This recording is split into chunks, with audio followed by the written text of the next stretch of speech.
Boa tarde, meu nome é Natália Olivetti, eu sou formada em Cardiologia e Arritmia Clínica pelo INCOR e vou falar hoje sobre canalopatias e CAVD, a parte de diagnóstico e tratamento, que é a parte 1 da aula. A parte 2, que é a estratificação de risco e teste genético, será dada pela doutora Luciana Sassiloto. Os canais iônicos são proteínas de membrana pelos quais passam íons entre o meio extracelular e intracelular, e esse movimento iônico gera gradiente e corrente elétrica. As canalopatias cardíacas são doenças geneticamente determinadas, causadas por defeitos nos canais iônicos do cardiomiócito, que geram arritmias potencialmente fatais em jovens de coração estruturalmente normal. As principais são as síndromes do intervalo QT, síndrome de Brugada, TVPC, e há também outras patologias que também causam morte súbita em coração estruturalmente normal, mas que nós não vamos abordar aqui nessa aula, que são as extrasístoles de acoplamento ultracurto, a FV idiopática e as síndromes de repolarização maligna, as síndromes da onda J. Em relação às síndromes de intervalo QT, as alterações patológicas do intervalo QT, elas podem ser primárias, que são as geneticamente determinadas, ou seja, as canalopatias, ou secundárias. Então, elas também podem ser provocadas por miocardiopatias, por insuficiência coronariana aguda, distúrbio hidroeletrolítico, a própria bradicardia pode gerar alteração no intervalo QT e os fármacos que prolongam a repolarização. Aqui a gente observa um exemplo com um paciente que tinha inicialmente um eletro completamente normal e após a exposição de ciprofloxacino, na vigência de hipocalemia, ocorreu um prolongamento do intervalo QT e uma arritmia ventricular polimórfica potencialmente fatal. Antes de prescrever qualquer fármaco que prolonga a repolarização, a gente deve então checar o eletrocardiograma e, se houver dúvida se esse fármaco, qual é o papel desse fármaco na repolarização, a gente aconselha checar um site chamado crediblemeds.org. E o que define, então, o intervalo QT como normal ou patológico? Para responder essa pergunta, a gente deve olhar para grandes estudos populacionais que avaliaram a medida do intervalo QT na população normal. E a gente observa que o intervalo normal, ele está entre 350 e 450 nos homens e um pouco mais prolongado nas mulheres, entre 360 e 460.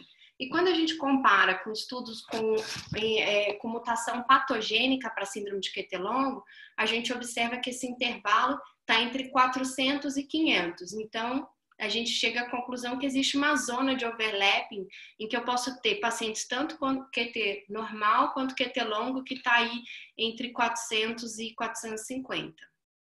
Um grande desafio em relação ao diagnóstico de síndrome de QT longo é fazer uma medida correta do intervalo QT.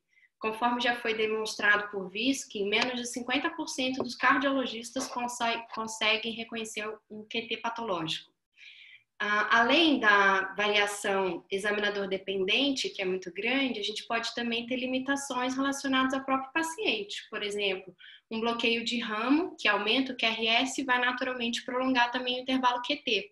Uma arritmia que deixa um RR irregular também vai atrapalhar a correção da frequência cardíaca. Mas, de uma forma geral, a gente deve medir preferencialmente em D2, V5 ou V2, procurar frequências cardíacas em torno de 60 a 80 batimentos por minuto e fazer a correção da frequência cardíaca pelo método de Bazet. O método do limiar, ele deve ser usado quando o final da onda T é de fácil definição.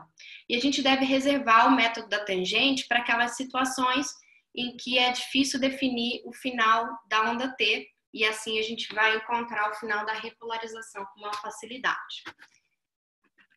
O diagnóstico da síndrome de QT longo, ele é dado por um score de Schwartz, que além do valor do intervalo QT, ele contempla também alterações clínicas e eletrocardiográficas. É importante a gente lembrar de excluir o diagnóstico diferencial, então todas aquelas causas que podem prolongar a repolarização devem ser excluídas, subhidroeletrolítico, etc. E na diretriz da ESC de 2015, além de um Schwartz maior que 3, também contempla para diagnóstico um valor de QTC maior ou igual a 480 em elétrons repetidos, ou então um QTC maior que 460 se o paciente tiver síncope inexplicada. Para o diagnóstico de QT curto, um valor de QTC menor ou igual a 340 em elétrons repetidos, ou um QTC menor ou igual a 360 se o paciente tiver algum dado a mais, por exemplo, uma mutação patogênica confirmada, uma história familiar de QT curto, uma história de morte súbita cardíaca ou sobrevivente de FV ou TV, na ausência de cardiopatia estrutural, óbvio. A síndrome de QT longo e a síndrome de QT curto, elas são imagens em espelho de um desbalanceamento da corrente de potássio. Enquanto na síndrome de QT longo ocorre uma perda de função da proteína codificadora de canal de potássio, que gera um prolongamento de fase 2 e 3 do potencial de ação e aumenta o intervalo QT no eletrocardiograma, predispondo a arritmias como torsade-de-Pointes. Na síndrome de QT curto é o contrário. Eu tenho um ganho de função da proteína, isso encurta o potencial de ação, diminui o intervalo QT e predispõe à fibrilação ventricular e fibrilação atrial.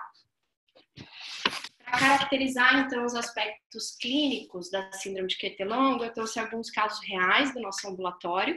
Então, aqui uma paciente de sexo feminino, 42 anos, com síncope ao esforço durante a corrida e uma história familiar de morte súbita. O pai faleceu aos 40 anos.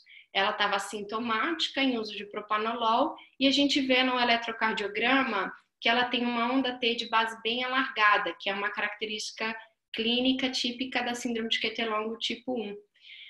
O trigger dela de esforço também é atípico, que são triggers adrenérgicos dependentes, também é descrito, além de corrida, natação, para síndrome de QT longo tipo 1. Aqui na síndrome de QT longo tipo 2, a gente vê uma paciente sexo feminino de 10 anos, que veio assintomática para o nosso ambulatório, por conta da mãe, que tinha diagnóstico de síncope, e ela tinha sido diagnosticada como epilepsia. E tratando as síncopes arrítmicas com anticonvulsivante, acabou falecendo aos 29 anos. Então, essa menina, a filha, faz o acompanhamento com a gente vê no eletrocardiograma dela uma alteração que é a onda T bífida, bem típica de síndrome de QT longo tipo 2, e os triggers também são adrenérgicos dependentes. Lembrar de estresse emocional, ruído, alarme, e lembrar que o QT longo tipo 2 também é o mais relacionado ao QT fármaco induzido. O puerpério também é um período de enorme vulnerabilidade arrítmica para os pacientes com síndrome de QT longo tipo 2. Nesse exemplo, então, uma paciente de sexo feminino, 29 anos, com síncopes e arritmias ventriculares polimórficas que aconteceram no puerpério, e ela foi reanimada pela vizinha que estava na casa dela. Durante a internação, foi documentado por telemetria, então, arritmias ventriculares polimórficas e autolimitadas, e essa paciente está em uso de nadolol, colocou um CDI e agora está assintomática com otimização terapêutica. Para exemplificar a síndrome de QT longo tipo 3, a gente trouxe, então, uma paciente de 41 anos do nosso ambulatório, que é assintomática, porém, o irmão teve uma parada recuperada aos 40 anos assistindo televisão e o tio faleceu aos 30 anos dormindo. A paciente está em uso de propanolol associada à mexiletina, que é um bloqueador de canal de sódio, e o eletrocardiograma dela é bem típico, que tem essa onda T de baixa amplitude, e muitas vezes a gente pode encontrar bradicardia também no eletro de pacientes com síndrome de QT longo tipo 3. O trigger, então, do QT3 é diferente do QT1 e 2, porque ao invés de ser adrenérgico, ele é um trigger vagal. Os eventos acontecem mais no sono e em repouso. Em relação aos aspectos clínicos da síndrome de QT curto, ela é uma doença que é mais rara, há cerca de 100 casos descritos, pouco mais de 100 casos descritos na literatura, e ela é mais letal, talvez por isso também a baixa prevalência, né, pela letalidade. Ela acomete jovens desde 1 ano até em torno de 20 anos, ela predispõe os pacientes a FA e FV, os sintomas mais frequentes são síncope, parada recuperada, E no eletrocardiograma a gente observa essa onda T alta e apiculada, intervalo JT encurtado. É importante fazer diagnóstico diferencial com hipercalemia e hipercalcemia nesse cenário. O intervalo QT é uma medida dinâmica que depende muito do sistema autonômico. Então, ele depende do ritmo circadiano, das nossas emoções, se a gente está em repouso ou estresse físico.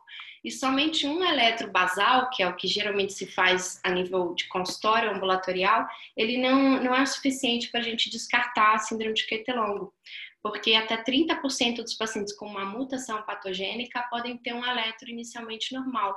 Por isso a gente tem que abrir mão, usar testes provocativos, né, fazer a avaliação do intervalo QT dinâmico através de Holter e teste ergométrico e usar os testes provocativos. O teste ergométrico, por exemplo, ele gera um aumento e uma redução progressiva da frequência cardíaca e ele é ideal para a gente testar as correntes lentas de potássio. Aqui um exemplo, uma paciente também do ambulatório, de 25 anos, um probando com síncope ao estresse emocional. Ela tem um eletro de repouso que não tinha grandes alterações e a gente levou para o teste ergométrico. Na recuperação, aqui em aumento em V4, a gente observa uma mudança da morfologia da onda T durante o quarto minuto da recuperação e um prolongamento do intervalo QT, que é associado às síncopes estresses induzidas, ela pontuou critérios de Schwartz para diagnóstico de QT longo. Como a ortostase súbita, ela gera um aumento brusco da frequência cardíaca, ela pode ser usada para testar as correntes rápidas de potássio. Aqui também um exemplo do nosso ambulatório, uma paciente de 15 anos, ela é filha de um probando com KCNH2, né? Então a mãe dela tem QT longo e ela veio para uma primeira consulta com eletrobasal normal.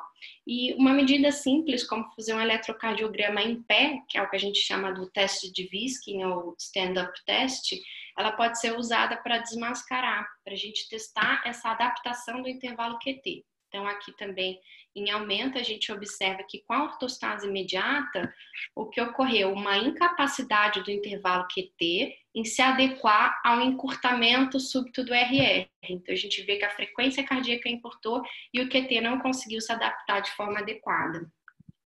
No tratamento é fundamental a gente evitar distúrbios hidroeletrolíticos, evitar medicações que prolongam a repolarização e os triggers adrenérgicos. Para todos os pacientes está indicado beta-bloqueador, sendo que o beta-bloqueador tem que ser nadolol ou propanolol, dose específico, e o CDI é indicação classe 1 para os recuperados de parada cardíaca. O CDI também pode ser considerado, na diretriz da ESC ele vem como classe 2A, se o paciente tiver síncope ou TV em uso de beta-bloqueador, e ele pode ser considerado como classe 2B se o paciente tiver uma mutação patogênica em KCNH2 ou SN5A, quando o QTc for persistentemente maior que 500. Idealmente, o tratamento deve ser, na síndrome de QT longo, deve ser gene guiado. Isso porque a gente sabe que algumas mutações respondem melhor ao beta-bloqueador e mutações como QT longo tipo 3 podem não responder tão bem. Então, associado ao beta, a gente deve iniciar bloqueadores de canal de sódio, como flecainida, ranolazina ou mexiletina, apesar da indisponibilidade no Brasil. Essa recomendação, a gente deve fazer um esforço para tentar atender essa recomendação quando a gente tiver o paciente genotipado. E o estudo eletrofisiológico não deve ser utilizado para estratificação de risco nesses pacientes. Em relação ao QT curto, nós não temos nenhuma medicação que tenha demonstrado redução de eventos arrítmicos. Então, aqui é fundamental evitar também distúrbios hidroeletrolíticos, evitar os mesmos triggers adrenérgicos específicos e o CDI indicado nos recuperados de parada ou taquicardia ventricular sustentada. Podemos usar também quinidina ou sotalol no QT curto, podendo ser considerado se o paciente tiver indicação do CDI e houve uma recusa ou indisponibilidade, ou se for um paciente assintomático com mortes súbitas familiares. E, novamente, aqui também nesse cenário, a gente não tem indicação de estudo eletrofisiológico para estratificação de risco. Não é infrequente a gente se deparar com esse cenário de tempestade elétrica.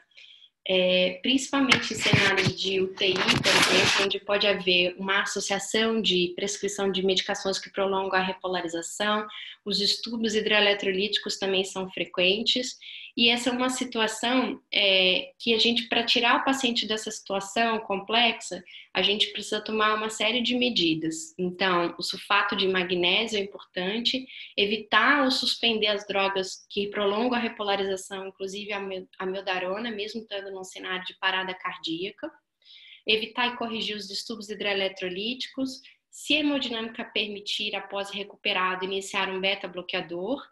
A lidocaína ou isoproterenol podem ser usados nesse cenário. O marca-passo com uma frequência de estimulação elevada para encurtar o QT, já que a arritmia é frequência dependente, né, nesse cenário. Sedação e intubação para reduzir gatilho adrenérgico e até a simpatectomia também, para tentar resgatar o paciente desse quadro grave, que não é tão infrequente assim.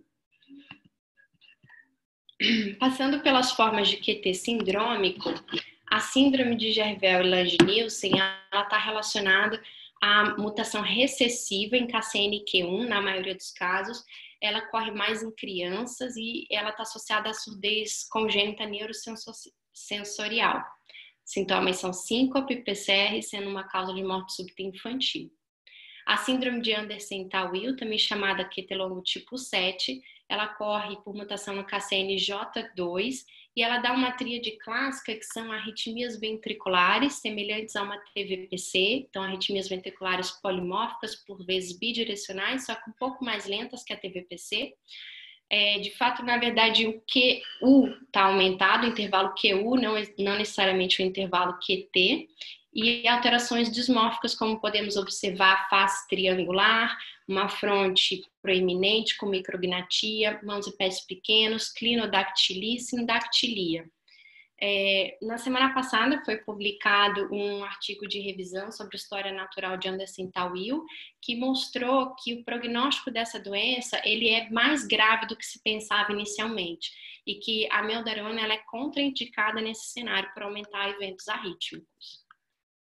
A síndrome de Timothy também é um QT sindrômico, QT longo tipo 8, ocorre por mutação em canais de cálcio do CACNA1C.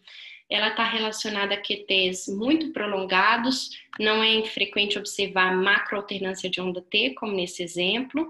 A gente pode ter também alterações do tipo cardiopatia congênita, então aqui fica uma exceção em relação ao fato de canalopatia sem coração estruturalmente normal. No Timothy a gente pode ter CIA, CIV, até tetralogia de Fallot associado. Esses pacientes têm uma alteração cognitiva semelhante a um autismo e eles têm uma predisposição a uma hipocalcemia severa, principalmente em pós-operatório.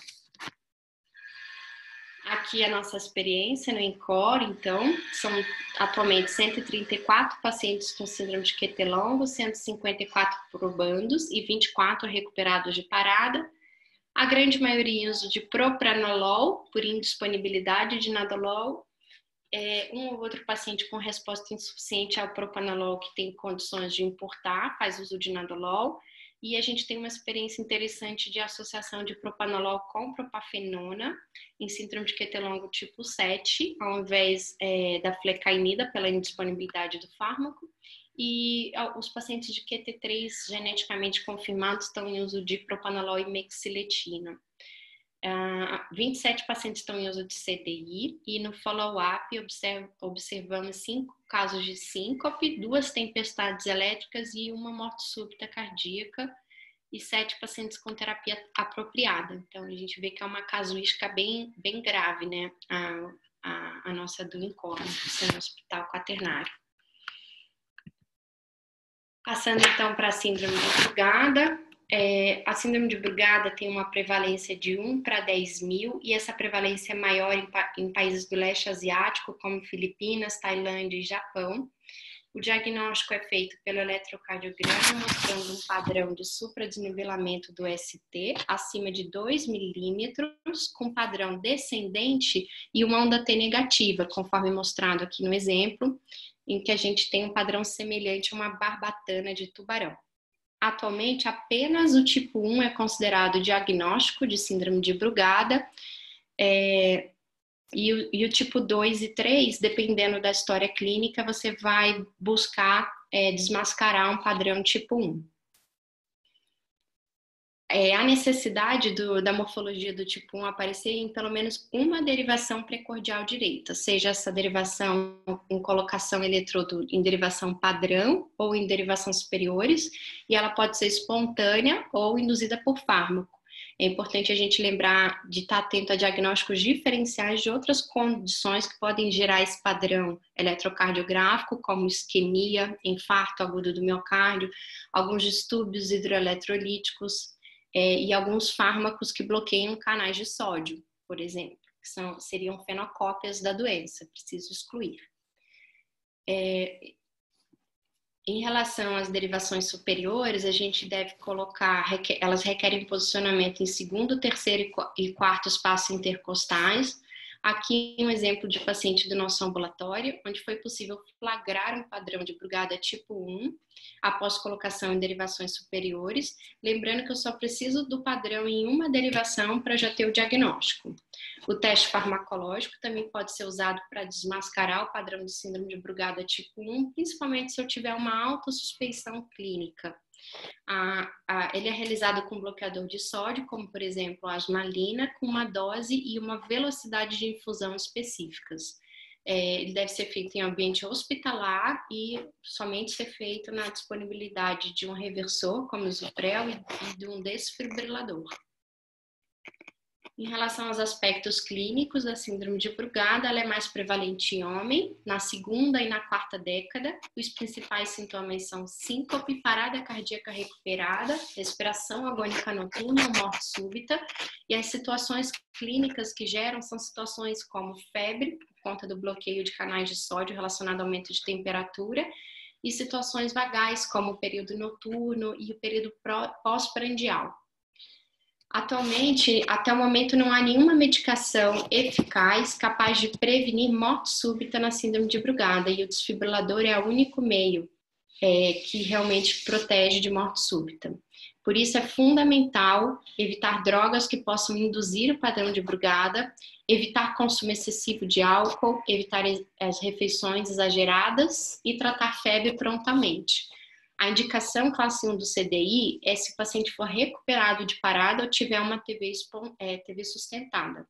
A indicação classe 2 de CDI é se o paciente tiver Brugada tipo 1 espontâneo associada a uma síncope arrítmica, e pode ser considerado classe 2B também, pela diretriz da ESC, o CDI por inducibilidade no estudo eletrofisiológico.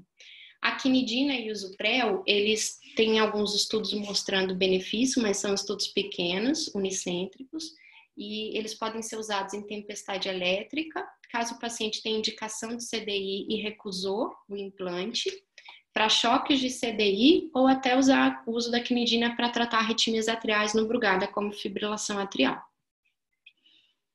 A ablação epicárdica, ela foi descrita por volta do ano 2000, a técnica foi descrita pelo nosso chefe, professor Maurício Canavaca, desenvolvida aqui no INCOR e foi difundida pelos eletrofisiologistas pelo mundo para tratar diversos tipos de arritmia.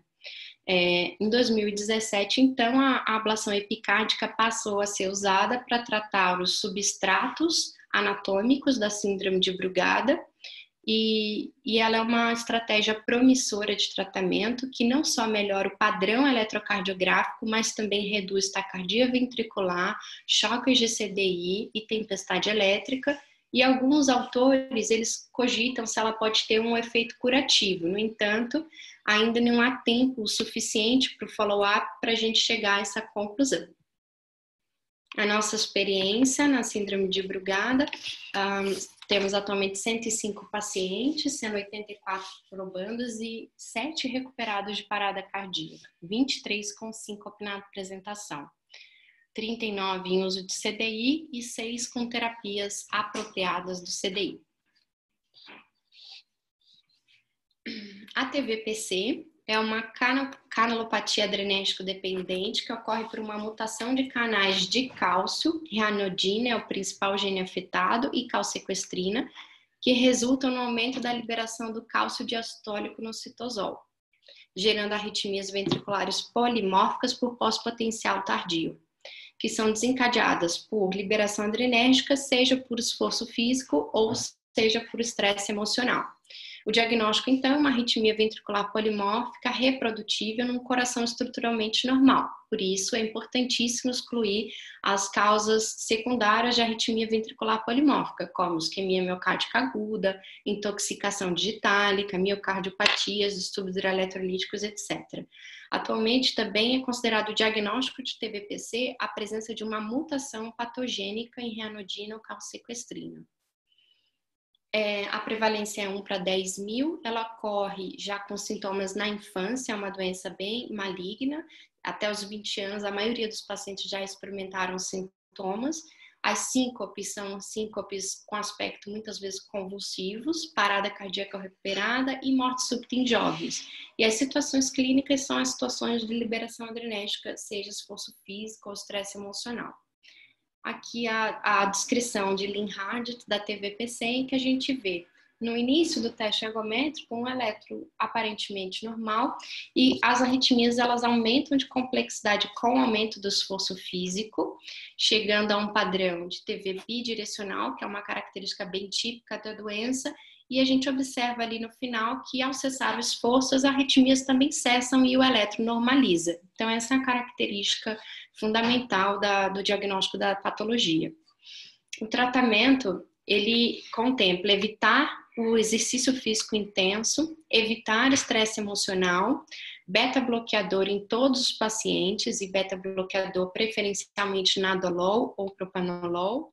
Ele deve ser indicado no diagnóstico, independente de sintomas ou arritmias. Então, até o paciente que é um familiar com genética positiva, por ser carreador da mutação patogênica, também deve ser tratado com beta-bloqueador, porque a morte súbita pode ser o evento inicial. O CDI, ele é indicado em pacientes que tenham síncope recorrente ou TV polimórfica, apesar de terapia otimizada, mas nessa patologia especificamente, o CDI ele tem uma indicação um pouco complexa, porque um choque do CDI pode gerar uma liberação adrenérgica e, de fato, a liberação adrenérgica é um gatilho para novo choque, nova arritmia, novo choque de CDI, novo gatilho adrenérgico e essa cascata pode gerar uma tempestade elétrica nesses pacientes. A flecaimida, ela é indicada em associação ao beta-bloqueador se o paciente tiver síncope recorrente ou TV. E o estudo eletrofisiológico também ele não deve ser indicado para a estratificação de risco desses pacientes. A TVPC, dentre as canalopatias, ela permitiu desenvolver um modelo experimental de doença reprodutível em laboratório, que permitiu, então, a gente aplicar a terapia gênica. Atualmente, o que se tem de estudo são a inserção de uma mutação viral com efeito contrário ao efeito da canalopatia, através de um adenovírus, e esse adenovírus é capaz de normalizar a alteração eletrocardiográfica em ratos, estudos animais com ratos, e também já tem estudos com cardiomiócito humano de cultura celular através de células-tronco pluripotentes. Então, aí é uma terapia que traz uma esperança aí do tratamento genético dessas canalopatias.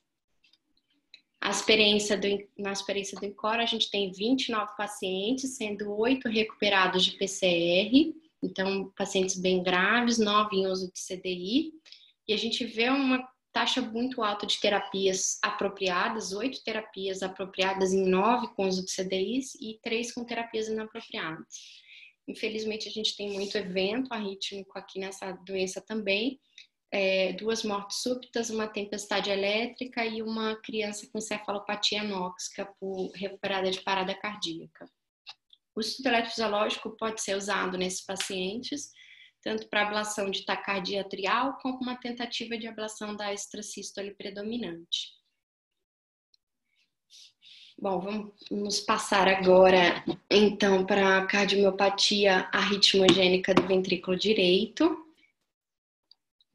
A gente tem alguns relatos históricos da CAVD, em descrição de achados de necrópsia, O italiano Giovanni Lancisi, ele descreveu pela primeira vez um padrão mendeliano, de herança mendeliana da doença, e William Osler, ao observar um afilamento da parede do ventrículo direito, ele descreveu essa doença como coração em pergaminho, em 1950.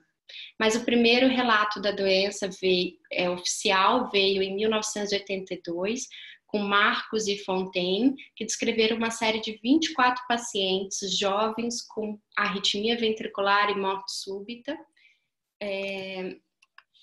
com a descrição clínica da doença. A cardiomiopatia arritmogênica do ventrículo direito é uma miocardiopatia geneticamente determinada que causa taquicardia ventricular e morte súbita cardíaca em jovens, principalmente em homens, principalmente relacionado aos esportes, em especial o jogo de futebol. A prevalência é 1 para 5 mil, podendo chegar a 1 para 1000 em alguns países como a Itália. Ela ocorre por uma mutação em proteína do complexo desmossomal, que é um complexo responsável pela adesão célula-célula, e essa mutação gera uma perda de função da proteína e um desarranjo do cardiomiócito, que tem como consequências para o ventrículo dilatação, disfunção e várias alterações segmentares, como acinesia, microaneurismas, podendo ter, no achado histopatológico, substituição fibrogordurosa.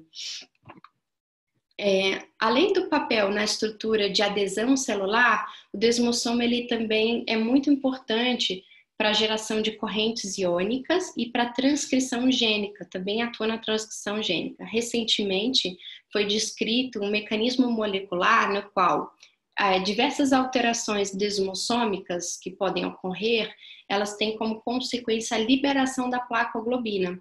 A placoglobina, então, ela fica livre para viajar até o núcleo e no núcleo ela vai alterar numa transcrição gênica do mecanismo da beta-catenina. E nisso ela troca a transcrição de miogênese, de cardiomiogênese, para adipofibrogênese. E isso gera a substituição fibrogordurosa, que é uma marca histopatológica da doença. Aqui a gente vê a comparação do mesmo corte histológico de um cardiomiócito normal com um cardiomiócito com substituição fibrogordurosa. Então, a gente vê em rosa o normal e azul a fibrose e branco a gordura. Mas a gente tem que lembrar também que a substituição fibrogordurosa, ela é uma marca histopatológica da doença, mas ela não está presente nos exames de imagem, na maioria dos casos, só em 20%. Então, ela não é uma condição para o diagnóstico clínico dessa patologia. Então, se não tem substituição fibrogordurosa, isso não descarta ser uma CAVD.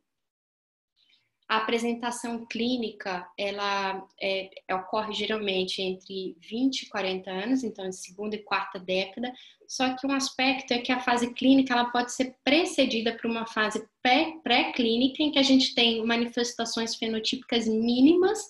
No entanto, nessa fase pré-clínica ainda há um risco arrítmico relacionado à morte súbita que não é isento. Então, a gente pode ter a primeira manifestação clínica, morte súbita cardíaca num jovem. Palpitação e síncope são os principais sintomas. A arritmia ocorre por taquicardias atriais e ventriculares. E a insuficiência cardíaca direita geralmente se inicia pelo coração direito e progride para o ventrículo esquerdo.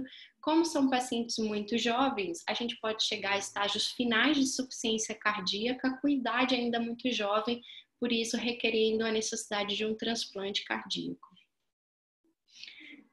É importantíssimo na CAVD a gente estar atento aos diagnósticos diferenciais, que são qualquer situação em que a gente possa ter doença no coração direito, então, um tromboembolismo pulmonar, arritmias idiopáticas do coração da via de saída de ventrículo direito, a hipertensão pulmonar com repercussão em câmaras direitas, infarto de coronária direita, a sarcoidose e as cardiopatias congênitas também.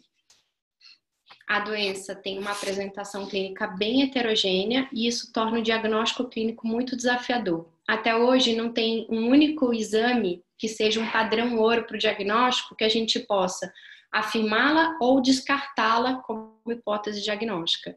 Então, para definir esses critérios diagnósticos, uma força-tarefa se reuniu em 1994, definindo, então, critérios maiores e menores com um score qualitativo, e em 2010 esses critérios foram revisados para aumentar a sensibilidade diagnóstica e foi acrescentado um diagnóstico molecular. Esses critérios são bem complexos, mas eles podem ser facilmente consultados por um aplicativo de celular, como, por exemplo, o que a gente usa muito, que é o IP Mobile, e eles contemplam alterações eletrocardiográficas, exames de imagem e exames histopatológicos que nós vamos descrever a seguir. Então, em relação às alterações estruturais, a gente pode observar acinesia, discinesia ou aneurisma do ventrículo direito associados à dilatação ou disfunção do ventrículo direito. Dependendo do grau de dilatação ou disfunção, o critério vai ser maior ou menor. Aqui a gente observa no ecocardiograma uma dilatação da via de saída do ventrículo direito e na ressonância a presença de microaneurismas na via de saída e na parede inferior do VD. A biópsia é usada para caracterização tecidual com a perda de cardiomiócitos, no entanto, a gente consegue chegar ao diagnóstico clínico, na maioria das vezes, sem precisar fazer um diagnóstico invasivo de biópsia, sendo reservado mais para diagnóstico diferencial para condições como sarcoidose. As alterações de repolarização, como inversão de onda T, são critérios diagnósticos quando a gente tiver inversão de onda T de V1 a V3, podendo ir além de V3 na ausência de PRD em indivíduos com mais de 14 anos. Alterações de despolarização como onda epsilon, que é um sinal de baixa amplitude, reprodutível entre o final do QRS e o início da onda T, também é um critério maior da doença. A duração do tempo de ativação terminal maior que 55 milissegundos ou a presença de potenciais tardios no ECGAR também são critérios menores, que são alterações de despolarização, e a presença de TV ou TVNS com morfologia de BRE, ou seja, de origem do ventrículo direito, também são critérios diagnósticos, sendo que é critério maior se a TV tiver eixo superior e critério menor se a TV tiver eixo inferior. E mais de 500 extrasístoles no Holter em 24 horas também é um critério menor. A história familiar, tem um familiar de primeiro grau com displasia confirmada por task force ou por autópsia, também é critério. E aqui, então, foi incorporado o critério molecular, que é a presença de uma mutação patogênica para CAVD. Os principais genes associados a CAVD são genes desmossomais, então desmocolina, desmogleína, desmoplaquina, e o PKP2 é o principal, que é a placofilina 2. E atualmente, recentemente, o conceito de CAVD ele vem sendo alterado para o de uma miocardiopatia biventricular, com o entendimento que em alguns casos mais raros a displasia pode se iniciar pelo lado esquerdo do coração, a gente pode ter uma cardiopatia isoladamente do lado esquerdo, ou na maioria das vezes biventricular. O trígono clássico da displasia, então, passou a incorporar a parede inferolateral do ventrículo esquerdo, e numa revisão de autópsia recente, eles encontraram 202 casos de displasia e observaram que, pela autópsia, 70% das formas de displasia são biventriculares. Então, para ilustrar, eu trouxe aqui um caso de um paciente do nosso ambulatório que tem uma cardiopatia arritmogênica de polo predominante direito. É um paciente de 28 anos com uma síncope turbação visual, que teve uma taquicardia ventricular com morfologia de BRE, e tem morte súbita familiar. A gente vê no eletrocardiograma que ele tem um padrão de inversão de T em precordiais direitas, V1 a V3, que é a alteração clássica da displasia típica, que é a que se inicia pelo lado direito do coração, e ele tem alterações do VD visíveis pelo ecocardiograma com uma FAQ reduzida, uma função de VD reduzida. Esse paciente tem uma mutação no gene PKP2, que é o mais comum, e é uma deleção que é uma mutação bem importante também. Então, é um exemplo clássico de CAVD típica que se inicia pelo coração direito e poupa ventrículo esquerdo.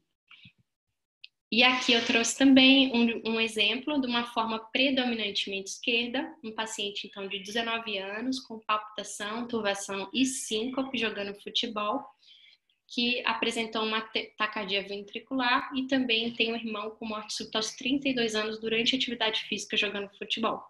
No entanto, o eletrocardiograma dele, de V1 a V3, a gente não tem alteração clássica, que é a inversão de onda T, e a gente encontra essa inversão de onda T na parede lateral, em V4 a V6. Quando a gente olha para a parede inferior, eu vejo uma baixa amplitude e uma alteração de despolarização na parede inferior semelhante a uma onda epsilon, mas não ocorre nos precordiais direitos. Isso se correlaciona com o achado na ressonância de realce tardio e inferolateral em câmeras esquerdas, e do ponto de vista genético a gente encontrou uma inserção em frame shift em um gene desmonsomal, mostrando que a doença genética pode ter esse fenótipo de apresentação clínica também como cardiopatia esquerda. Em relação ao tratamento, é fundamental evitar exercício físico intenso e competitivo. Os beta-bloqueadores, eles devem ser usados para pacientes que tenham arritmias ventriculares, como extrasístole e TVNS. O CDI, ele fica recomendado para os recuperados de parada ou TV mal tolerada como classe 1, e como classe 2A, ele é indicado para TV sustentada bem tolerada. Amiodarone e sotalol, a gente tem uso de antiarrítmicos da classe 3 para melhorar os sintomas de arritmia ventriculares, e a ablação ela é indicada para melhorar os sintomas das arritmias e reduzir choques de CDI. A indicação também de CDI profilaxia primária, baseada em um score de fatores de risco, que foi definido através de um consenso de especialistas em 2015, e a ablação ela tem um papel fundamental em reduzir choques de CDI e tempestade ventricular nesses pacientes, pela modificação de substrato. Na nossa experiência, então, a gente tem 101 pacientes, 77 probando, sendo 8 recuperados de parada e 52 com TV na apresentação, então a metade com TV sustentada, 51 em uso de CDI, e no follow-up a gente teve 33 taquicardias ventriculares sustentadas, 22 terapias apropriadas e também bastante inapropriada, 13 inapropriadas. Não temos nenhuma morte súbita, temos 5 mortes por insuficiência cardíaca e 4 pacientes que precisaram de transplante. Bom, acho que é isso. Obrigada pela atenção. Vocês estão aí? Excelente, Nato. Parabéns. Excelente a aula. Foi completamente linear com a sua, seu perfil virginiano, tudo certinho, tudo quadradinho no vidrinho, perfeito do começo ao fim. Obrigada. Com cada aspecto da doença. Lembrando que a Luciana vai falar mais de estratificação de risco e da parte genética e molecular, porque se alguém sentiu essa falta, a gente vai ter esse tipo de questionamento para quarta-feira. Hoje o foco foi diagnosticar e você teve o cuidado de mostrar a experiência do grupo. Acho que isso é importante, lembrar que o nosso ambulatório de genética começou, eu lembro que lá para 2005, 2004, o Cristiano estava até, acho que no Fellow. Ajudou lá na FA, nos primeiros casos com o Alexandre. Aí estava o Peterson, o pessoal lá, os outros fellows. E nessa brincadeira a gente já está com quase 15 anos praticamente no ambulatório. E era assim, um paciente por dia, 2. E qual foi a importância desse ambulatório? Tentar rastrear os familiares, tentar começar a pegar casos. E hoje o que eu estou vendo aí é uma produção muito robusta. Luciana, Natália e outros que estão entrando por aí. O doutor Maurício sempre dando apoio, o doutor Sousa no começo também. E o que a gente está vendo aí é esse resultado, com muitos exemplos agora do grupo, casos desafiadores, que tem integração com a equipe do Marca-Passo, com a equipe de eletrofisiologia. O Cristiano, coitado, enquanto tem que pegar aquela da pesada, junto com o Maurício lá, epicárdicas. E quero parabenizá-la. De qualquer forma, eu vou jogar aqui algumas perguntas só para poder movimentar, tá bom, Natália? Acho que é importante. Tá bom. Que está aí. Quanto ao basê, o critério lá do QT longo, já que a gente está em época de Covid, me chamou a atenção o seu questionamento mesmo, sobre 50% dos cardiologistas no artigo final não faziam diagnóstico de QT-longo. O que você quer dizer sobre isso agora? Imagina quem não é cardiologista no meio de uma pandemia como nós estamos agora. Isso é complexo mesmo. A gente fez 5 anos atrás um estudo preliminar, né, que a gente aplicava para os nossos fellows, eletros misturados de paciente com QT longo e QT normal, e eles conseguiram, depois de uma aula, 70% de encontrar o diagnóstico de QT longo, mas em relação ao valor do QT, a variabilidade é muito grande. Até entre os mais experientes, a gente vê que tem uma variabilidade muito grande, né? Na medida do QT, não é uma coisa assim tão simples, né? Bem. Considerando aí a pandemia, a gente vê que é um aspecto bem preocupante.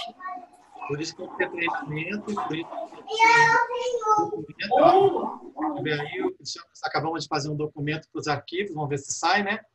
Vai ter uma documentação aí mais robusta para a gente tentar orientar.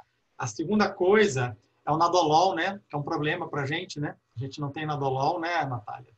Lembrar isso daí que só consegue via formulação ou via importação.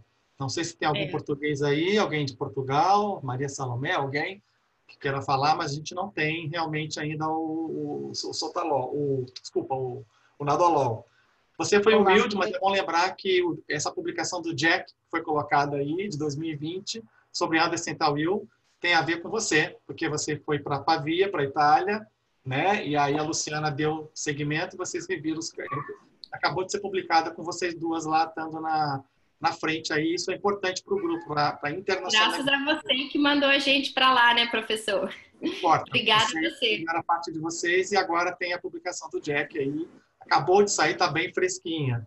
E deixar... bem bonito. E eu deixei, por último, vou deixar só para os outros também, CAVD, obviamente você demorou mais no CAVD por uma razão lógica, que é sua tese, por isso que tem os dados muito robustos. Bom lembrar que no começo a gente ficava procurando gordura do ventrículo direito. Havia essa história de ter gordura. E aí não acha mais gordura, e aí você foi muito claro agora mostrando a atualização desse conceito. Então, a minha única pergunta é, CDI, na fase profilática em quem tem a doença, independente de TTV ou não. Porque a escola americana, eu vi que você poupou, você foi mais direto para a escola europeia. Você tem um viés aí da escola europeia. A Luciana está rindo lá. E você é a favor, porque você provou aí pelo nosso casuística que ninguém morreu subitamente. A maioria foi por IC. O que você acha sobre colocar o CDI profilático? Eu segui a diretriz europeia para manter um padrão, porque canalopatia eu já tinha seguido, mas na minha cabeça tinha isso também, que a escola americana, ela é bem mais liberal na indicação do CDI, né? E eu acho que isso daí a gente pode até explorar mais na parte 2 da aula, porque vai vir muito com a questão do consenso de diagnóstico de estratificação de risco, que foi o consenso de 2015, que eles passam a ver, através de estudos retrospectivos, vários fatores maiores ou menores de risco de morte súbita, e a somatória desses critérios pode gerar uma indicação de CDI primária. Eu acho que é bem por aí. Eu acho que a gente tem que contemplar, sim, já que a morte súbita pode ser uma apresentação inicial. Acho que na nossa experiência a gente não teve morte súbita cardíaca, porque a gente tem um feeling bom aí de ver quando o paciente está progredindo com mais arritmia, e a gente consegue fazer indicação primária em CAVD. A gente tem a indicação primária. A Tan quer falar, que eu vi que ela quer falar. Tan, pode falar, por favor. Eu quero perguntar umas coisinhas, ó. Então, assim, ó.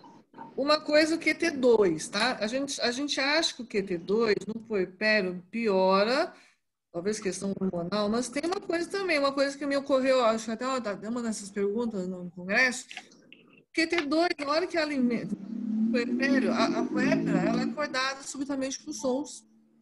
Então, isso não está pior, na realidade, não tanto hormonal. Você acha que o fator de pior no puerpério, eu acho que é fato de... Porque tem uma paciente, a minha, que ela teve, a Brenda, a mãe dela tinha, teve um quadro síncope, justamente uma época que a criança chorava mais à noite, acordava, numa dessas ela acorda de repente, no susto, como a gente sabe, e teve um quadro. Então, realmente, o puerpério, eu não sei se tem a ver esse negócio de som, é tipo 2, tá relacionado a isso.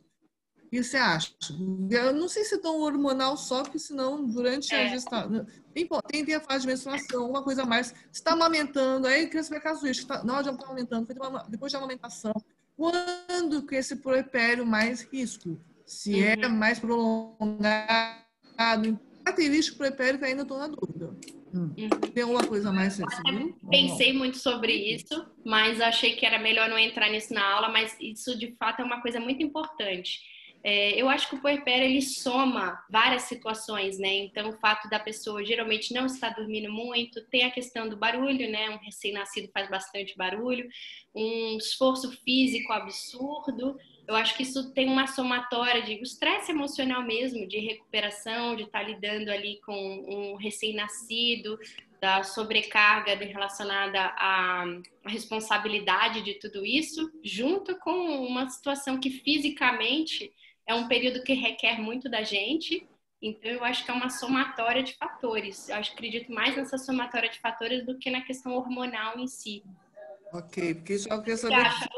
Hormônio, mas acho que depois a gente vê uma coisa mais detalhada. Não sei se realmente o hormônio tem tanta importância só nisso, né? Nesse fator. Eu acho que é uma somatória de fatores complexos. Não, também acho. É um copo cheio, né? Não, mas aí não é só hormônio, porque ficou muito no hormônio, puerpério. Não, né? até porque a progesterona protege um pouco, então durante a gravidez você tem alguma proteção também, tanto que o evento ele não sofre tanta oscilação hormonal da gravidez.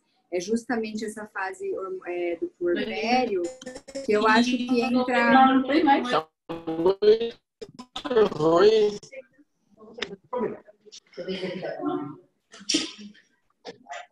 Que eu acho que entra muito a questão da rotina da puérpera mesmo, né? Então, mais rotina que o hormonal. Vocês, mulheres, estão sendo testadas na quarentena com suas crianças e filhos o tempo todo, é estímulo auditivo, não só mulheres, os homens também, os pais. Isso aí é o maior teste para o QT2. Enclausuramento do puerpério, da quarentena.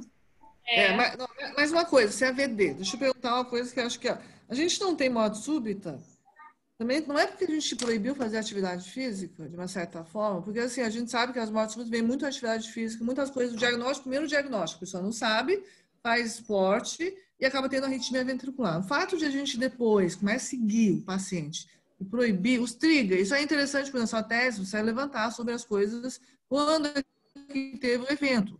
Se a gente começar a ver que os eventos realmente têm muito a ver com exercício mais adrenérgico, pode ser uma coisa que a gente, por exemplo, depois que parar a atividade física no atleta, principalmente, aí você falou de futebol que dá mais. Eu não sei se é isso, não é devido ao fato também do geográfico. Se a gente pensar, tem mais na região da Europa, na região da Itália, que o que os italianos gostam que a gente? Futebol. O americano não é tanto, o americano gosta de basquete. Então, eu não sei se tem a ver o futebol pegando o italiano, pegando o pessoal que usa no esforço, atleta, né? Que tem mais, a gente sabe que a maratonista faz atividade atlética.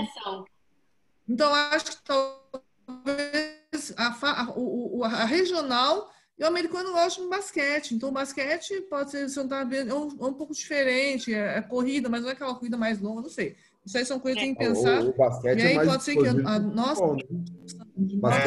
é devido à fação de atividade física. O futebol tem posições como lateral, por exemplo, de maratonista, e você pode pegar um outro perfil de jogador. Então, dentro do futebol tem várias posições, dentro das posições você tem perfis. A segunda coisa é que eu lembro dos casos de displasia, você está correta nessa colocação, porque parte desses pacientes, na verdade, eles morreram, mas acordaram. Eu lembro de um atleta de Santos, que ele era maratonista, e toda vez que ele terminava a maratona, ele desmaiava, ele achava gostoso, que ele achava boa aquela sensação de desmaio. Vocês sabem quem é, né? Vou dizer o nome dele aqui, mas vocês sabem quem é. Até um belo dia que ele achou gostoso de desmaiar, só que ele não acordou muito. Quando ele foi ver, foi pronto-socorro.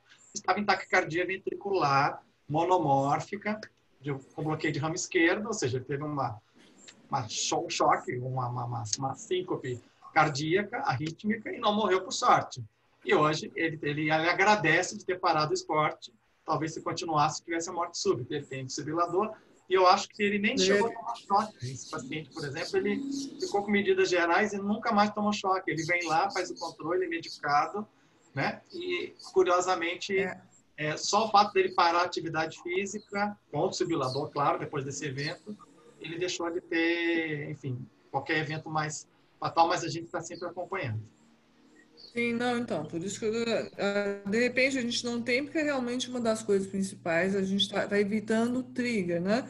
E última pergunta, deixa eu só perguntar, talvez a Lu sabe, porque eu fiquei curiosa vendo o nosso resultado TVPC, a gente sabe que talvez, eu não sei se você conseguiu fazer genótipo da Janaína, uma paciente que fez autotransplante do coração. Então, assim, essa deu positivo? Deu, né? Então dela, então, na realidade, então, na verdade, Nath, a gente tem no TVPC uma paciente que fez autotransplante cardíaco e aparentemente deu certo, né? Desconectou todas as estruturas e aí reimplantou o coração, isso quando tinha 18 anos, 12 anos, 12, 13 anos, era pequenininha. Uma que a gente acho que ela tinha 11 anos.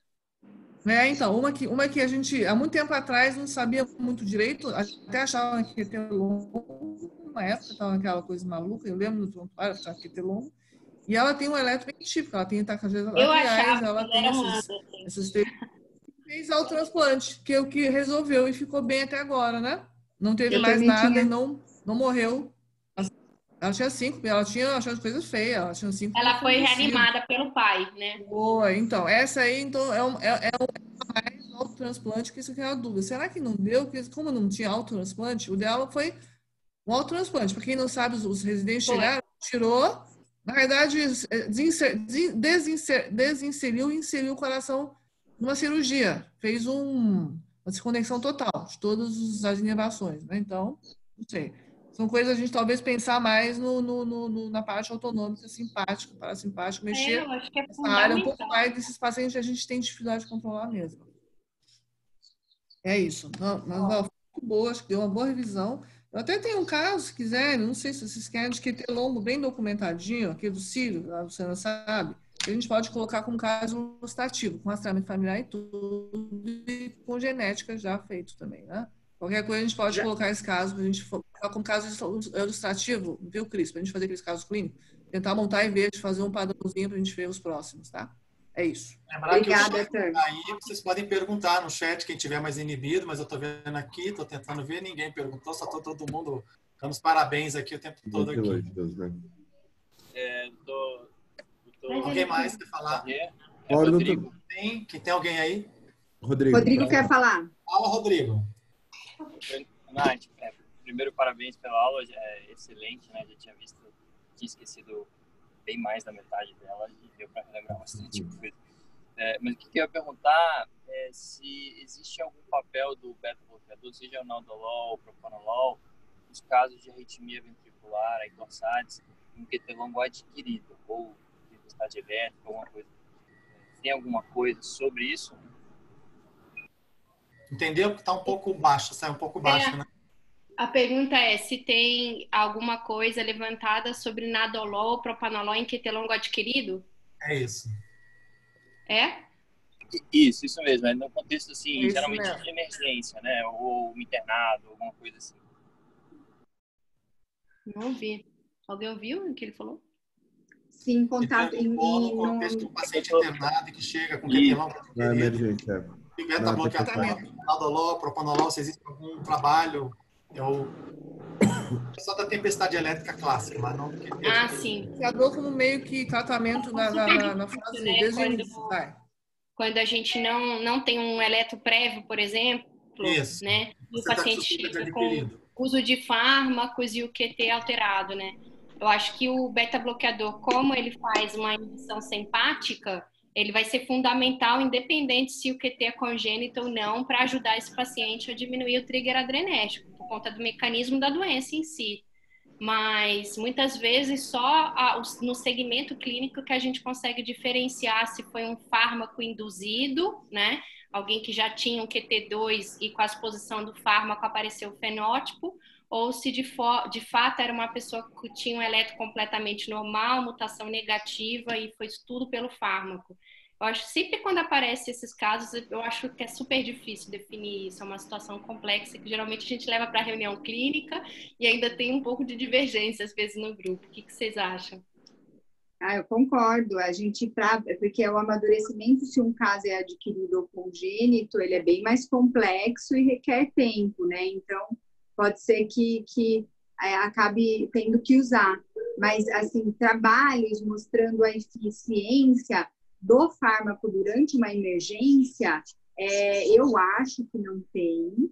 Mas a gente tem situações, por exemplo, com isoprel, que seria o oposto, quando a gente quer tirar da arritmia, que isso iria muito mal na síndrome do QT longo congênito, mas vai muito bem na síndrome do QT longo adquirido, né? Porque justamente, mesmo que você tenha um bloqueio do canal EG e mimetize muito um QT2, você pode dar cálcio para o QT adquirido, mas você não pode dar cálcio para o QT congênito. No QT congênito, você teria uma piora da arritmia, né? Porque você não quer essa corrente cardia positiva, além de tudo meio adrenérgica, e no QT adquirido, por ele não ser um canalopata, você pode se utilizar disso.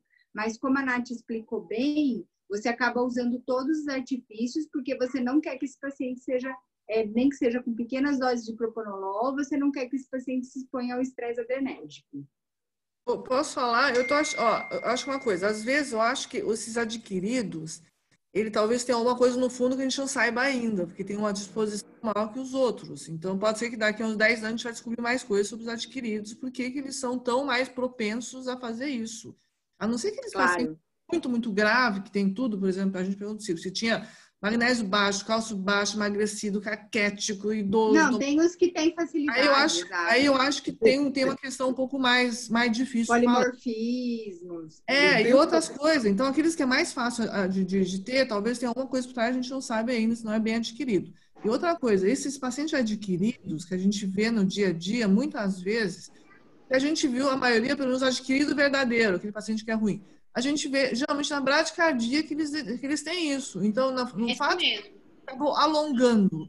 E aí, usar beta-bloqueador nessa hora, eu não sei se você vai piorar, já está bradicárdico, esse longo curto, fazendo esse mecanismo, em vez de melhorar, em vez de prevenir algum evento. Então, o que pelo menos não são muito, a gente vê, mas esses adquiridos, que são meio adquiridos de verdade, ou que tem alguma coisa muito no meio, eles são geralmente muito bradicárdicos. E quanto maior bradicárdico, que eles fazem torçar. Então, eu não sei se o beta-bloqueador nessa numa fase tão aguda, né? No início, eu tô falando bradicardia, vou dar beta-bloqueador. Eu acho que é por isso que o isoprel melhora eles também, porque o mecanismo da arritmia é bradicardia dependente. Isso. Então, aí marca-passo.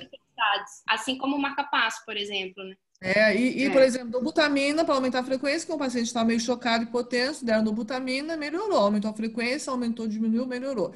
E a isoprel, se não tiver outra coisa, então eu acho que frequência baixa para eles, nesses pacientes, não é legal. Então, Você conhece, Rô, algum trabalho? Não conheço nenhum, doutora. Era bem essa a minha dúvida, que a gente viu uns casos recentes na UTI e o pessoal ficou bem na dúvida disso aí. Acabou que aconteceu mais ou menos isso que a doutora Tan falou. Com a dobutamina... Não consegui, né? Saiu, Lembrar que a maioria dos casos... Nesse paciente ajuda muito na UTI, né? Desculpa. Lembrar que a maioria dos casos desses pacientes na UTI ajuda bastante. Marca-passo ajuda muito, concordo. Luciana, sua tese, os QT2, lembrar que eles são pacientes que vieram de efeito de droga, entrado como induzido ou adquirido, na verdade era tipo 2 depois. Né? Uma boa parte são pacientes mais expostos e mais propensos a ter os efeitos de outras drogas. E talvez nessa confusão agora com a azitromicina e hidroxicloroquina, talvez esse seja o perfil do HERG, aquele que tem mais doença. Isso fica mais exposto nessas doenças. Por isso que a gente tem tanto medo, né? Oi, doutor Maurício, desculpa. Tudo bom? Desculpe, eu tô no o meu sinal está muito ruim aqui, eu perdi algumas partes, eu não sei se vocês estão me ouvindo bem. Sim. Ok? Tá ok? Não, essa história do QT longo adquirido e congênito, eu acho impressionante que haja dúvida ainda que com o desenvolvimento todo da informação e do conhecimento da genética não tenha se definido claramente. A minha informação é de 40 anos atrás, 30 anos. Tá igual. Acompanhando a evolução que vocês descreveram, parece que cada vez mais se conheceu melhor os mecanismos genéticos dos congênitos. Mas dos adquiridos eu não vi nada assim em termos de investigação nesse sentido. Da onde Marisa, tem a história dos polimorfismos, tá? Então, o que acontece? Para você estudar os polimorfismos, você precisa de uma engenharia computacional enorme. Claro, não é que essas pessoas... muita gente no mundo é capaz de ter essa engenharia computacional. Mas você pega um genoma humano e você tem que fazer uma correlação com quais fatores daquele genoma podem interferir nessa propensão. Então, até existem trabalhos com polimorfismos que mostram que eles existem nesses pacientes com síndrome do QT longo. Mas a robustez disso realmente é difícil de atingir e de se utilizar de uma maneira investigativa. Então, por exemplo, assim, eu vou fazer um painel genético do meu paciente para saber se ele é suscetível a um QT adquirido. É isso que o senhor quer dizer? Assim? Desculpe, Luciana, o que eu estou comentando é o seguinte, com tanto tempo de investigação, reconhecimento de QT, tinha 1, 2, 3, agora tem até 12, sei lá quanto, tem um monte de síndromes que estão sendo reconhecidas. E, por outro lado, na prática clínica, se a gente for ver, não sei qual é a incidência disso, mas os QT longos, as canalopatias congênitas, elas fazem uma parte muito pequena do problema clínico, de cardiologistas que manuseiam esses pacientes. Ao contrário, o QT longo adquirido é uma coisa relativamente frequente. Se a gente for ver qual é a frequência de QT longo adquirido, quem trabalha em UTI, emergência, é bastante, e comparativamente ao congênito, tá certo? E do meu ponto de vista clínico, os pacientes que eu acompanho ao longo dos anos, eles são totalmente opostos em termos de comportamento e de manuseio. Eu fico até em dúvida, fico abismado que tem essa dúvida ainda de usar beta-bloqueador ou não nesses pacientes. Óbvio que não pode usar, porque os pacientes são dependentes de bradicardia. Você dá uma medicação bradicardizante, vai piorar. Isso é um conceito muito antigo que nós sempre tivemos, e eu acho estranho que essas dúvidas venham e não tenham sido esclarecidas ainda. E não tenham o perfil genético desses pacientes que são com QT adquirido. Tá? Porque então, se a gente for ver, o mecanismo é oposto, é totalmente diferente. Tá? Você tem que acelerar, você dá droga adrenérgica que você não pode usar, por exemplo, no congênito. Não é como se fosse, não, ele... Na minha época, o que se fala assim, não é uma forma frustra do componente genético. Quando você dá uma droga que bloqueia o canal, você agrava. Não é, porque você dá catecolamina e tudo mais e não acontece nada nesse paciente. Ao contrário, eles melhoram. Então, tem um mecanismo aí que me parece que deveria ser óbvio, que eu estranho, que eu fico vendo a apresentação de vocês e isso não tenha sido esclarecido ainda. Entendeu? Se não foi, é um campo de investigação muito importante. É um campo muito esse tipo de alteração ele é muito mais comum na clínica, por exemplo, tem um impacto clínico maior do que a própria doença geneticamente determinada, que é muito rara. Posso traçar um paralelo? Um terço dos pacientes que vêm como diagnóstico de doença adquirida, um terço, isso é a média dos estudos. Um terço. Na verdade, eles tinham doença congênita e descobriram a partir... Tem esse conceito, né? De que um terço.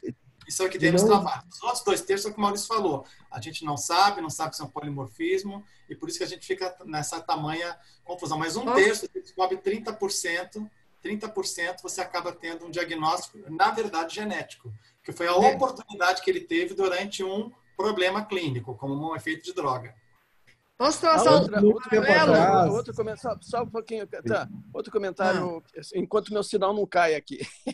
Não, é para terminar o que você está falando. Fale, então fale. Não, é assim, vamos traçar um paralelo? Eu acho que assim, a gente pode traçar um paralelo com uma coisa mais conhecida genética também, que a gente sabe que é o hipercol. Hipercol, por exemplo, a gente sabe que tem aquele familiar, que é super difícil, eu traçaria como QT1, QT2, QT3, QT3, e os outros que a gente sabe que tem aquele poligênico, que às vezes manifesta ou não, que a gente até hoje não conseguiu definir ambiente, que as coisas podem piorar essa parte genética, como se fosse hipercol. Eu tenho aquele hipercol congênito genético, aquele determinado, super grave, e o resto está no poligênico, que às vezes pode manifestar. Então, acho que a gente ainda vai... E o poligênico, como uma Isso, tanto como hipercol.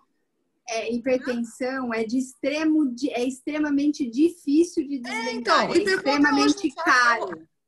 Hipercol já está na frente quanto tempo? Fazendo a teste genético para todo mundo. E até hoje não Isso conseguiu. é o QT adquirido, E um monte de poligênico, não sabe como nem vai manifestar ou não. Eu acho que isso aí. A gente pode dizer isso. O congênito, o clássico, é o familiar. O resto adquirido cai talvez naqueles poligênicos, uma hora aparece, piora, e a gente não sabe ainda. E talvez demore ainda. Tem acabei de mandar tem um link para vocês genoma. em PDF sobre esse assunto, Maurício. Acabou de cair aí no núcleo. Para vocês darem uma olhadinha depois. É só sobre genética e QT adquirido. Não é complicado. Eles estão tentando ver, mas não está achando. Genoma, exoma, tudo muito caro e de difícil análise. É isso. É muita coisa, né?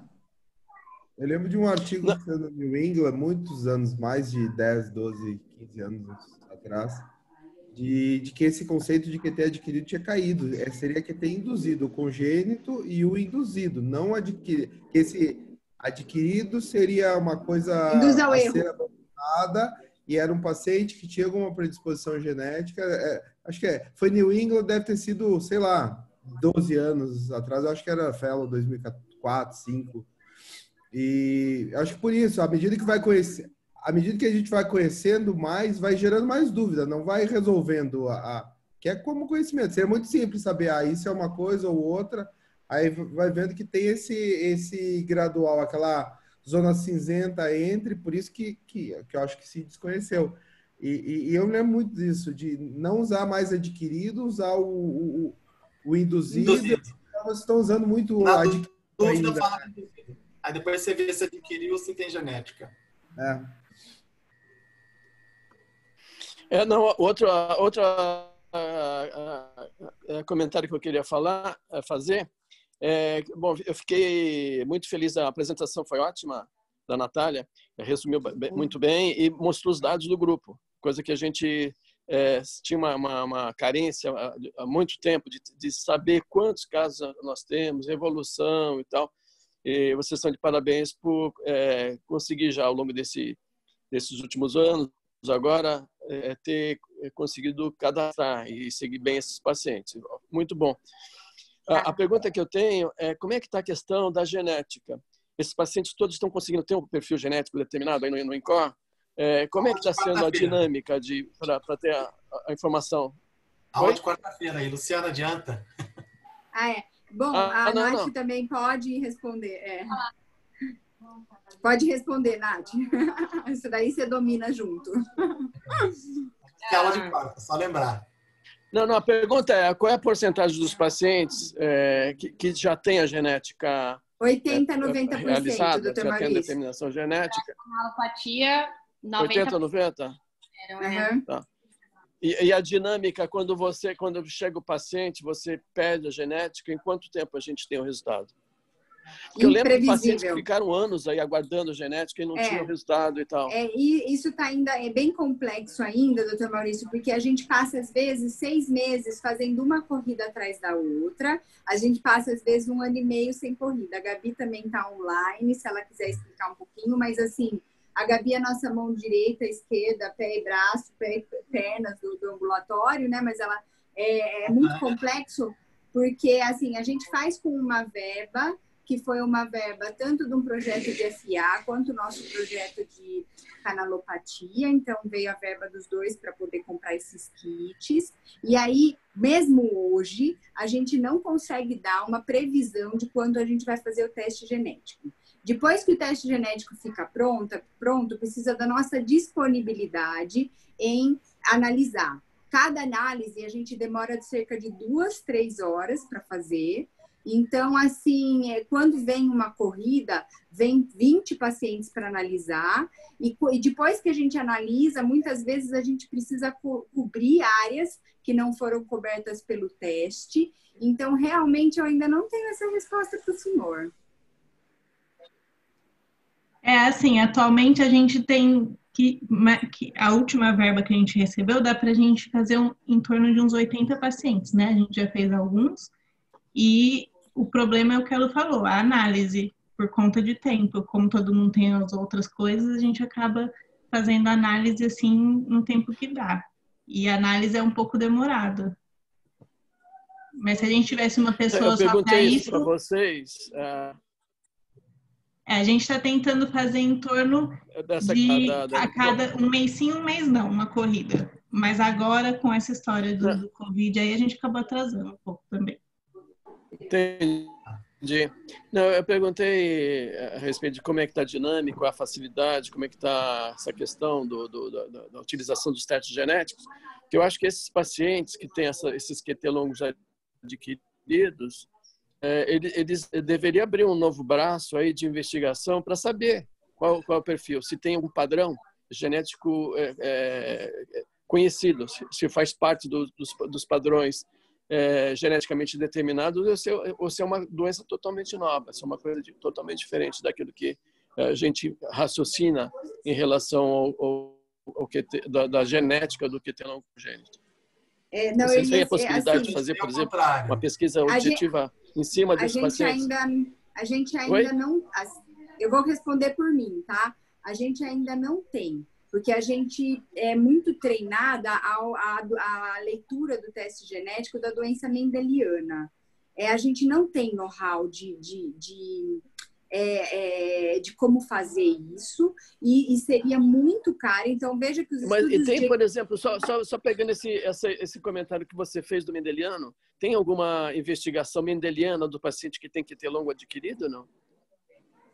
Se tem história genética, se tem história familiar, ou se é uma coisa, ele que apresenta isolado dele?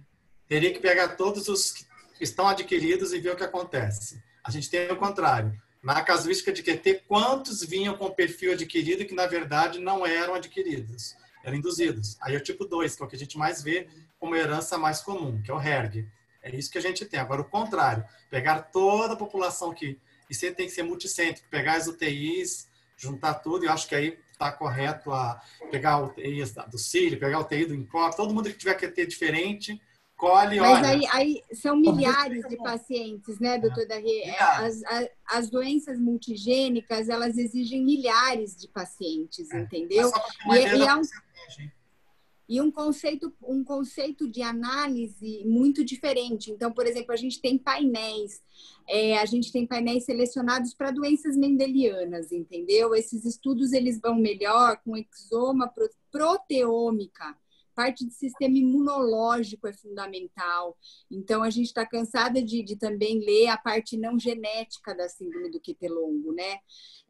Então, eu adoraria, viu? Mas precisaria de um pouco mais de gás de paciente, de dinheiro, eu acho, né, Nath? Acho que verba seria fundamental, né? Acho que você, na sua tese, priorizou os que você tinha uma presunção que seriam induzidos e não os adquiridos, né? Então, quem tinha história familiar, por exemplo, mas tinha fármaco no meio, era priorizado. Acho que dentro de 10% que foram genotipados, estão justamente esses que a gente pensou que provavelmente era só fármaco mesmo. Acho que seria interessante se foi mais por limitação de verba, se não tivesse essa limitação. Olha que interessante. Complementando... Nath, você me fez lembrar de duas. Foi mesmo. Eu tenho até duas histórias interessantes que você me fez lembrar, doutor Maurício. A Nath me fez lembrar. Tem duas pacientes lúpicas no nosso ambulatório que tiveram um QT adquirido. Quer dizer, uma é lúpica e a outra tem uma outra doença autoimune. E eu não sei se a gente tem dosado anti-RO e anti-LA delas, por exemplo, que poderia ser um fator de risco para a síndrome de QT longo, mas são duas pacientes que não têm histórico familiar e que